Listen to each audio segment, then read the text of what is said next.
Welcome to another episode of The Brand Called You, a podcast and podcast show that brings you leadership lessons, knowledge, experience, and wisdom from thousands of successful individuals from around the world. I'm your host, Ashutosh Garg, and today I'm privileged to welcome a very, very tall leader from the world of academia from Virginia, USA, Professor Edward Hess. Ed, welcome to the show. Thank you for having me. Professor Hess is the Professor Emeritus of Business Administration at the Darden School of Business, University of Virginia, and he's an author. He's an author of 15 books, and all of you know I'm very partial to authors. He's an author of 15 books. His latest book is On Your Work Journey. So, Ed, let me start by asking you a simple question. Tell me about your journey in brief and what got you into the world of academia. Well, that's an interesting question especially when you use the words in the brief. My journey has been an unusual journey in the sense that from my beginnings, all right, I was born much earlier than I should have been born, and stayed in an oxygen tent for 6 weeks. And wow. So I was sort of a miracle baby. That's what they called it. And from then on out, I was sort of always an outlier, if you will, always never fit in the crowd. And that basically, I overcame that because both my mother and father were also outliers, all right, and in the area that we lived in Georgia. And people reached out to help us, but more importantly, my mother, right when I was in about the second grade, said to me, I'm going to save up money, and every 2 to 3 months, I'm going to take you to the bookstore and I'm going to buy you a book, and you're going to read books and you're going to learn from books. And so I started reading books when I was 6 years old. And I was reading books about successful people, whether it was athletes or lawyers or politicians or business people, all right? And I started reading, and I started loving books. And then I started reading the encyclopedias and trying to, learn. And so I basically, and that changed my life. And then my life was changed when our head football coach in that community called me when I was really getting ready to go to high school in the 8th grade and said, how would you like to be an athletic trainer? And I said, what's an athletic trainer? And he says, you tape ankles. And I said, well, I don't know how to do that. He says, I know that, but I know you can learn. And I said, well, that sounds like fun, since I wasn't on the football team and I wasn't on the in crowd, and that's what would get me in the in crowd. And he said, but there's only one request that you have to do. You have to come to my house at 7:30 every morning for the next 5 years, and I'll drive you to school and we'll work together. Okay. And that changed everything in my life. Wow. Because the most powerful man in that area of the state put his hand over my head and my family's head and said, leave them alone. They are with me. And that basically started the journey. I ended up getting the journey, which gave me a full scholarship to be an athletic trainer at a major university, which then changed into digital science. And it just kept changing. And so, I became I went to law school, never being really taking any of the boards or doing anything because of people that helped me get there. And so I've had many different opportunities to learn. And so learning, I loved learning, okay? I know you've been in investment banking. I became an investment banker reporting to the CEO of the organization, and I didn't know how to do an IRR. And I told him that. He says, I know that, but I know you, and you'll know by 2 days. And he was right. And so it's that having that ability, and it all comes down to other people, all right, and behaving in ways that basically other people, you know, see something in you, all right. That's been the story of my life. And so, you know, I went to academia, not being a true academic. Amazing. You're being very modest, Ed. But my next question is that you have written extensively on leadership development. What are a few key traits that define a successful leader in the 21st century? Let's start out with humility. I think that's very, very important. Yeah. Mastery of self, taking ownership of self, all right? Your mind, your body, how you think, and most importantly, how you behave with other people, all right? Mastery of self. The ability to be highly adaptable, to be a real good listener. Leaders to be real good listeners. Too many leaders are real good tellers. Correct. All right. They tell you what to do and they think they know. A real good leader enables others. My job as a leader to enable you to bring your best self to work and to do your best work so you can have happiness, so you can have meaningful work. I got to enable that. I can't command and control it. Yeah. And it's not all about me. And this whole thing about enabling gets into otherness. All right. I treat people with dignity, human dignity. I know people's names, so to speak. Not so to speak. So, you know, I talk to people. I treat them and behave with them in ways that they feel like they can trust me and that I trust them. And so it's so much of great leadership is emotional, emotional connections between people. I've been very fortunate to work with some great leaders.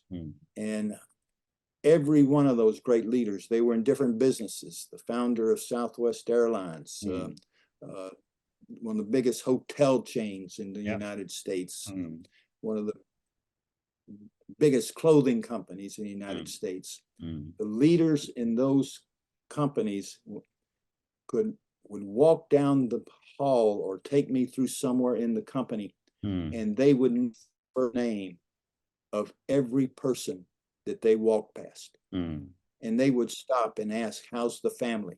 How are you doing? What can I do to help you? Yeah.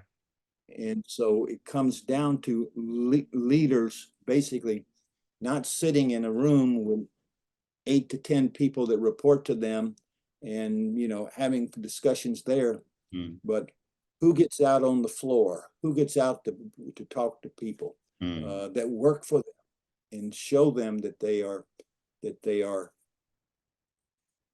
really show them that I care. I care about you as a person. That's what a great leader does. They're caring. They have high standards. Okay, we're not talking with high standards. That's all good, but it's how you treat people. Correct. Great response, sir. You know, I think all our viewers and listeners will love all these points you've given about traits of leaders. I think it's amazing. My next question for you is that how do you measure the success of leadership development and high performance culture programs? It all comes down to behaviors. You basically, I mean, you can tell people that they need to improve and you can explain how to improve, but it comes down to behaviors. All right. And the science of deliberate practice. All right. Great musicians, great athletes, great warriors. Okay. Great leaders, great learners. It all comes down to how you behave. And people need to be constantly thinking about that and in picking behaviors. I'm going to behave this way and I'm going to do it every day and I'm going to grade myself. All right. That also is how a leader becomes a leader. All right.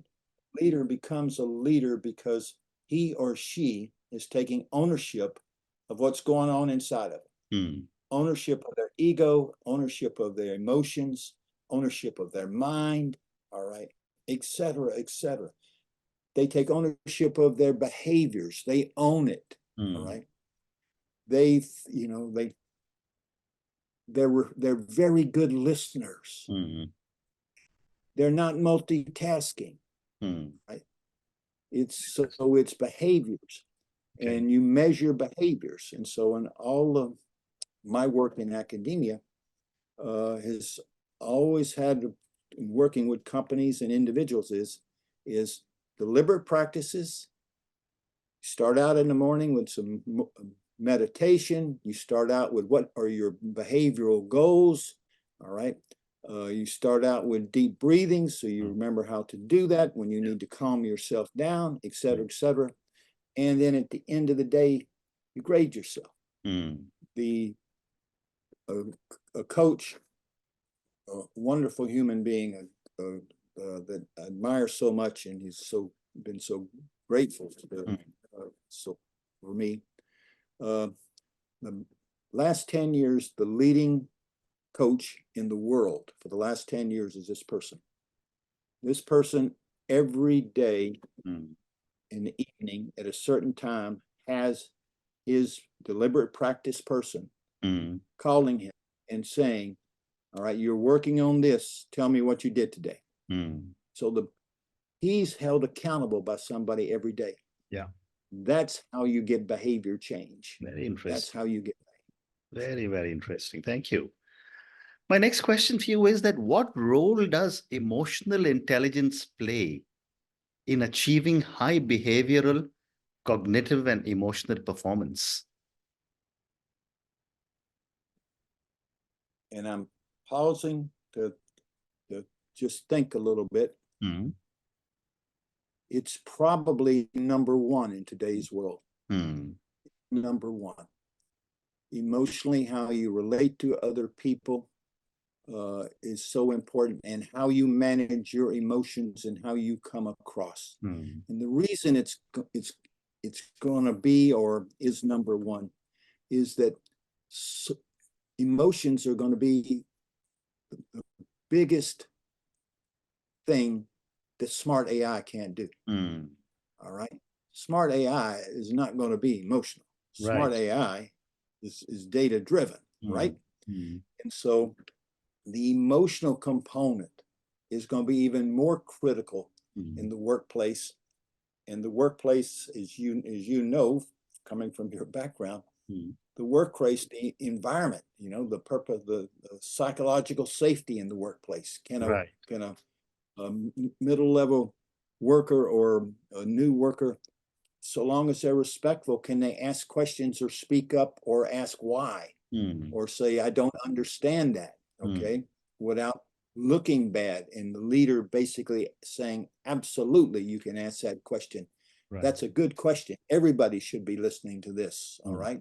We're all in this together, right? And the best organizations are going to be the organizations that have the best thinkers and the best people that have positive emotional engagement with their workmates. It's mission critical. Yeah. It's mission critical. Very well said, sir. Thank you. My next question for you is, on the future of work. And work as I knew it 10 years ago has changed dramatically, especially with this 2.5 years of the pandemic. So I wanted to get your perspective on how do you see the future of work and employee engagement evolve in the next few years? The future of work is going to be volatile. It's going to change because of AI. It's going to change dramatically because of AI. And so we human beings have got to be able to add value in ways the AI can't add value. And that's basically 3 different ways, all right? Thinking in ways AI can't think, right? That's critical thinking, innovative thinking, going into the unknown and exploring and figuring things out, making decisions where there's not a lot of data. Right? AI is data driven, right?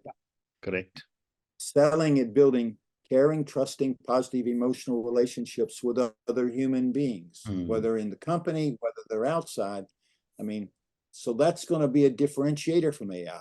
And then there's going to be trade jobs that require human dexterity of going into difficult physical areas and doing iterative diagnosis of the problem. We don't know what the problem is. Let's try this switch. Let's try this switch. Let's do this. And then iterative trial and error approaches. So if you think about it, AI's strength is, quote, thinking with quotes around it. All right. It's just a certain type of thinking. It's basically getting data and basically illuminating that data very, very fast in thoughtful ways. Yeah. So the critical thing then comes down to, okay, what if, you know, if you look at it, in innovative thinking, you know, that's going to be human. All right. Going into the unknown and figuring it out. All right. Now, there are some people now that say that AI will be able to go into the unknown and come back and create its own stuff. Right. So I think the key thing here is, what can I do that AI can't do? And how do I develop those skills? Very interesting. So one more question relating to leadership and technology, and then I want to come to your latest book. With the rapid pace of technological change, how can organizations foster a culture of continuous learning and innovation?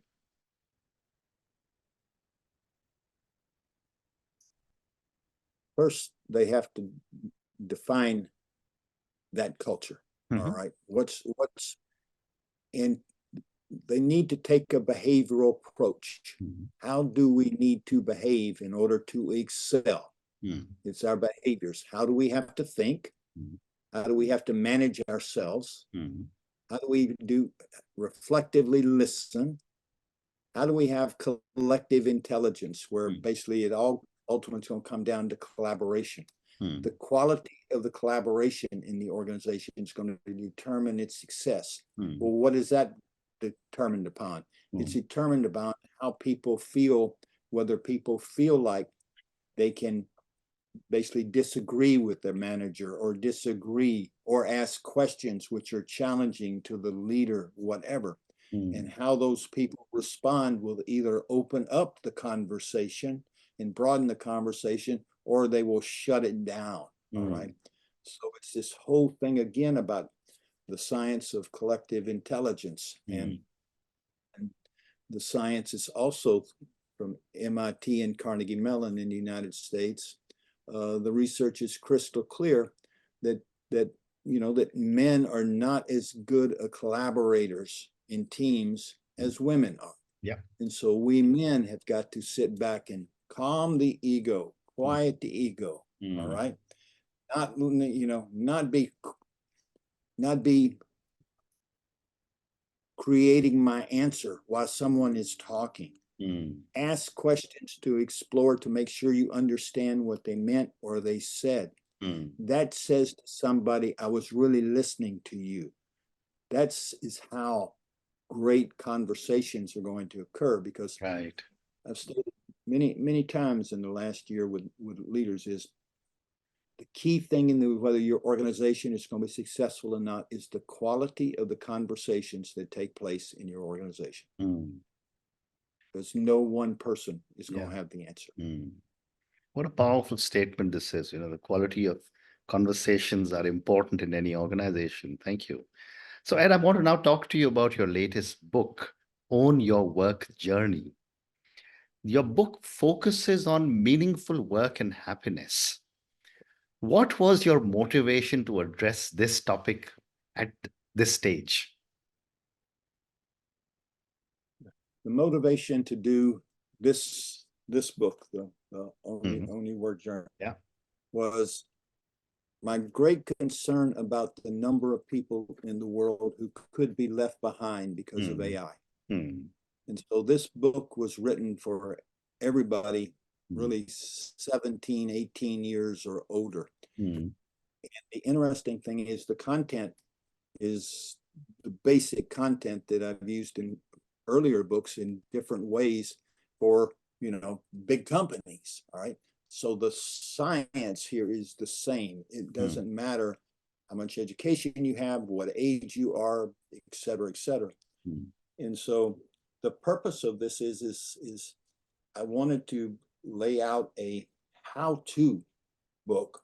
How do I basically take ownership, all right, of myself, my ego, my mind, my body, my listening? How do I learn, all right, and give people actionable tools and behaviors that are used by some of the best leaders in the world, all right? And so it's a how-to book. It's a short book. It's only 127 pages long, but it's got 28 tools and practices and 35 personal workshops where people basically answer questions and create their own answers in those workshops. And then there's some discussion parts we have, and then they start saying, okay, I'm going to do this, and I start measuring myself. So it's why is it? It's a very different book than most of my books because it's written for a wider audience, and it's written for the audience who has probably the highest risk of being left behind. Yeah. And Well so, said. and that's why the book is priced very, very cheaply. All right. Or a book. Yeah. And so to make it affordable, and it works. It's being used in some schools, schools here in the United States, other places, because it's a how-to book. All right. It's a how-to book, and it holds you accountable because you've got a lot of tools in there that you can use, but it gives you also the way of how do I start? You start small and you build. What's the building blocks? Yeah. That makes sense? Absolutely. Makes a lot of sense. And before I ask you the next question, I'm going to ask all our viewers and listeners to go and check out Professor Edward Hess's book, Own Your Work Journey. I'm going to check it out myself. So, Ed, my next question is, how do you suggest individuals start bringing their best self to work every day, as you talk about in your new book? Well, I start out with some of the biggest challenges, and one is quiet ego. All right. So and this generally impacts men more than women as a general rule. But the building blocks really start out with having a quiet ego and calming our minds. And the practices there with the calming of the minds are mindfulness meditation. I invite everybody to begin meditating and starting at 2 to 3 minutes at a time, and building up over the years, etc. And so it's and why is ego and calming the mind so important? Well, big ego gets in the way of thinking and learning. All right. If you don't have a calm mind, you don't hear correctly. You don't are open to seeing things. All right. You're sort of all inner, and so I'm trying to, and I've tried to lay out a platform was you do these things, all right, and ultimately we have there's many different practices, but we start out with the quiet ego, all right, and what does that mean, and how can you have a quiet ego, and that requires mindfulness meditation. It requires gratitude practices, all right? Saying thank you, being appreciative for what people that are helping you, being appreciative of the people in your life, because all of this creates positive emotions. So I'm trying to get away from fear, the two biggest inhibitors to learning, ego and fear. And a lot of people are fearful. They're fearful of asking questions because they think it makes them look bad. And you know, but the reality is you're going to have to learn how to ask questions. And if you're working with people who don't want to answer your questions, you're working in the wrong place. Okay, you need to find a place that basically will answer good questions. So it's that, and it works.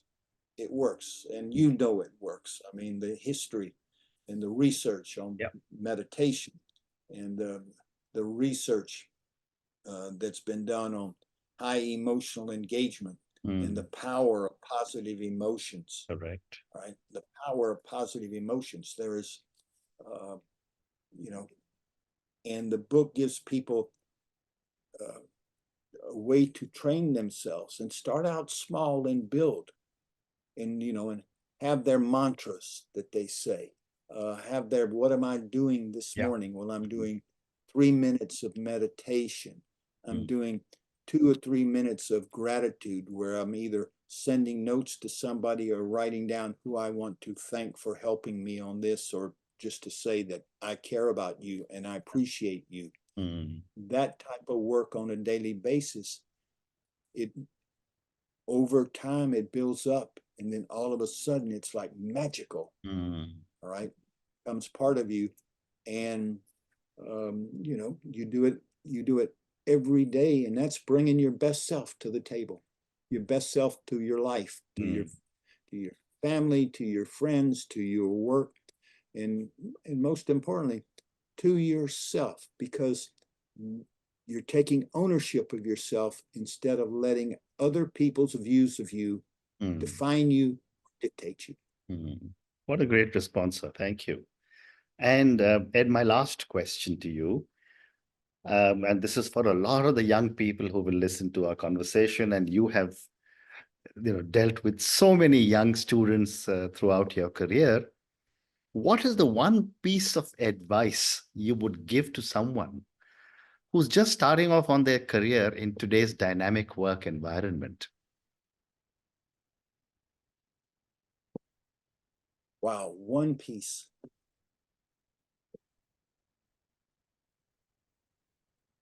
Mastery of self. Very interesting. Mastery of self. Work on being your best self. Understanding what that is, and taking ownership of how you behave, how you think, how you treat other people. But mastery of self, and as you know, and the practices, embracing daily practices, and you start small, and you build up, and you'll build up over the years. Okay, and it will be part of your life, because what it is that you're taking ownership, right, of the book title, Own Your Work Journey. Take ownership of you, all right, because you can be, all of us can be a better you, and becoming a better you, and that's a lifelong journey. Right. All right, and as you become a better you, things completely change in your world, and how you behave, how you feel. All right, the impact you have, the type of friends you have, etc. And in this big digital age with AI, our humanity needs to be very positive and out there, where our humanity still excels over AI, and AI is a tool. Very well said. Very well said. And on those wise words, one piece of advice which you just came up with in 2 words, which is master yourself, such wise words indeed. know your best self. Thank you, Ed, for speaking to me about your own amazing journey.